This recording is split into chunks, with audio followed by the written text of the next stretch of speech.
Mateo Kapitulo 5.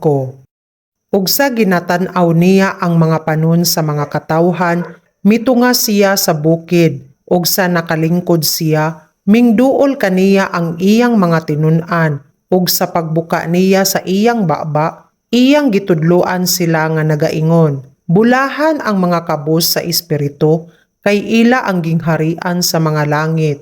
Bulahan ang mga nagmasulubon, kay sila pagalipayon. Bulahan ang mga maaghop, kay sila magapanunod sa yuta. Bulahan ang mga gigutom o giuhaw sa katarungan, kay sila pagabusgon. Bulahan ang mga maluluyon, kay sila makadawat og kaluoy. Bulahan ang mga maputli og kasing-kasing, kay sila makakita sa Dios. Bulahan ang mga makigdaiton, kay sila paganganlan mga anak sa Dios. Bulahan ang mga ginalutos tungod sa katarungan, kay ila ang gingharian sa langit. Bulahan kamo kung kamo pagapalabi-labihan, og pagalutuson, og kung pagaingnon kamo sa lunlon kadautan, og pamakak batok kaninyo tungod kanako. Managmaya og managlipay kamo, kay ang inyong balos dako didto sa mga langit.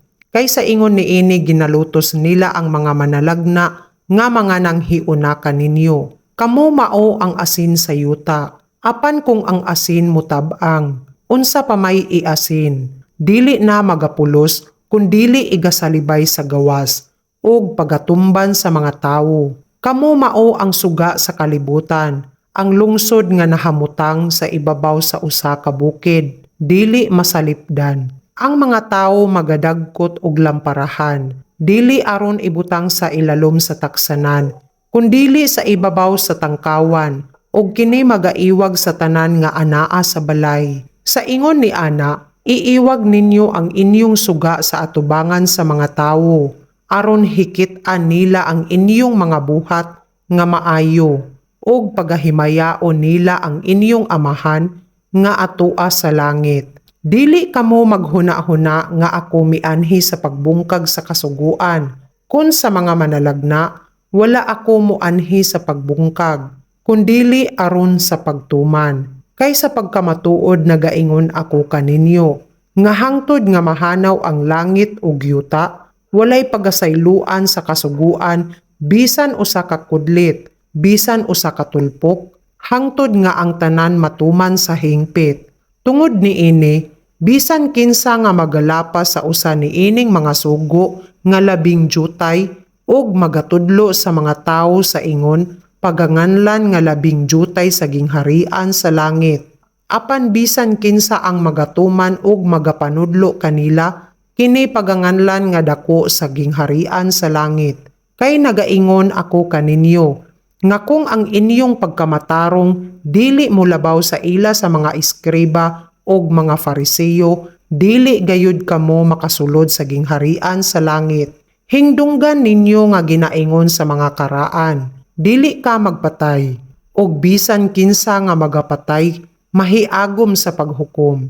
Apan ako magaingon kaninyo, nga ang tanang magapanuyo sa iyang igsuon sa walay hinungdan, mahiagom sa paghukom. Ug bisan kinsang mag-ingon sa iyang igsuon, kuwanggol, mahiagom sa Sanhedrin, ug bisan kinsang mag-ingon, buang ka, mahiagom sa infierno sa kalayo. Busa kung magdala ka sa imong halad sa halaran, ug diha mahinumdom ikaw nga ang imong igsuon adunay jutay nga butang batok kanimo, biyai diha ang imong halad sa atubangan sa halaran, ug lumakaw ka. Pagpakig-uli una sa imong igsuon, ug unya muduol ka og ihalad ang imong halad. Magpakig-uyon ka gilayon sa imong kaaway, samtang ginakuyog mo pa siya sa dalan. Tingali kung igatugyan ikaw sa imong kaaway sa maghuhukom, ug ang maghuhukom magatugyan kanimo ngadto sa iyang sulugoon, ug igasulod ikaw sa bilangguan. Sa pagkamatuod nagaingon ako kanimo, nga dili ka gayud makagula didto, hangtod nga imong mabayran ang katapusan nga diyot. Hingdunggan ninyo nga ginaingon sa mga karaan, dili ka manapaw. Apan ako nagaingon kaninyo, nga tanan kadtong nagatan-aw sa usa ka babayi sa pagkaibog kaniya, nakapanapaw na kaniya sa iyang kasing-kasing. Ug kung ang imong mata nga tuo mao ang kahigayunan sa imong pagpakasala, lus ka ug ipahilayo kanimo. Kay maayo pa kanimo nga ang usa ka bahin sa imong lawas mawala, ug dili nga ang tibuok mong lawas igahulog sa infierno. Ug kung ang imong kamot nga tuo mao ang kahigayunan sa imong pagpakasala, putla ug ipahilayo kanimo. Kay maayo pa kanimo nga usa ka bahin sa imong lawas mawagtang, ug dili ang tibuok mong lawas igahulog sa infierno. Giingon usab, bisan kinsa ang magabiya sa iyang asawa, magahatag kaniya og sulat sa pakigbulag. Apan ako nagaingon kaninyo, nga tanan kadtong magabiya sa iyang asawa, gawas kung maoy hinungdan ang pagpakighilawas. Iyang ginapapanapaw siya, ug ang mga sawa sa usa ka biniyaan nagapanapaw. Hingdunggan usab ninyo nga ginaingon sa mga karaan, dili ka manumpa sa bakak, kundili pagatumanon mo sa Ginoo ang imong mga panumpa. Apan ako nagaingon kaninyo, nga sa bisan unsa nga pagkaagi, dili gayud kamo manumpa. Bisan tungod sa langit, kay mao ang lingkuranan sa Dios. Bisan tungod sa yuta, kay mao ang tungtunganan sa iyang mga tiil. Bisan tungod sa Jerusalem, kay mao ang lungsod sa dako nga hari. Bisan tungod sa imong ulo, dili ka manumpa. Kay dili ikaw arang makapaputi, kun makapaitom sa bisan usa lamang kabuhok. Apan ang inyong pagsulti ingnon niini, oo, dili, kay bisan unsa nga lapas na niini, iya na sa dautan. Hingdunggan ninyo nga ginaingon sa mga karaan, ang mata baslan og mata, ug ang ngipon baslan og ngipon. Apan ako nagaingon kaninyo, nga dili kamo magbatok sa dautan, kundili hinuon bisan kinsa nga musagpa kanimo sa aping nga tuo, itaon usab kaniya ang pikas. Og kung kinsa ang buot makigburuka kanimo, og magakuha kanimo sa imong biste, ihatag usab kaniya ang imong kupo. Og bisan kinsa ang magpugos kanimo sa pagpalakaw og usa ka milya, ubani siya sa duha. Hatagi ang nagapangayo kanimo, ug ang buot maghulam kanimo ayaw pagtalikdi. Hingdunggan ninyo nga ginaingon, higugmaon mo ang imong isig katawo, ug pagadumtan mo ang imong kaaway.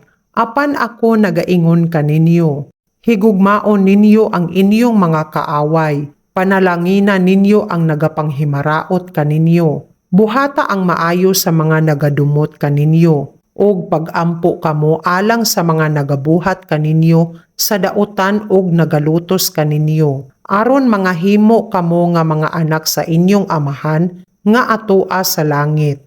Kay ginapasubang niya ang iyang adlaw ibabaw sa mga dautan ug ibabaw sa mga maayo. Nagapaulan siya sa mga matarong ug sa mga dili matarong. Kay kung kamo mahigugma sa mga nahigugma kaninyo, unsa ang balos nga inyong pagadawaton? Wala ba magbuhat usab sa ingon ni ana ang mga maniningil sa buhis? Ug kung kamo magpangumusta sa inyong mga igsuon lamang, unsa ang ginabuhat ninyo nga labaw kaysa ginabuhat sa uban? Wala ba magabuhat sa ingon usab ang mga hentel? Busa, mamahingpit kamo. Ingon nga hingpit ang inyong amahan nga langit non.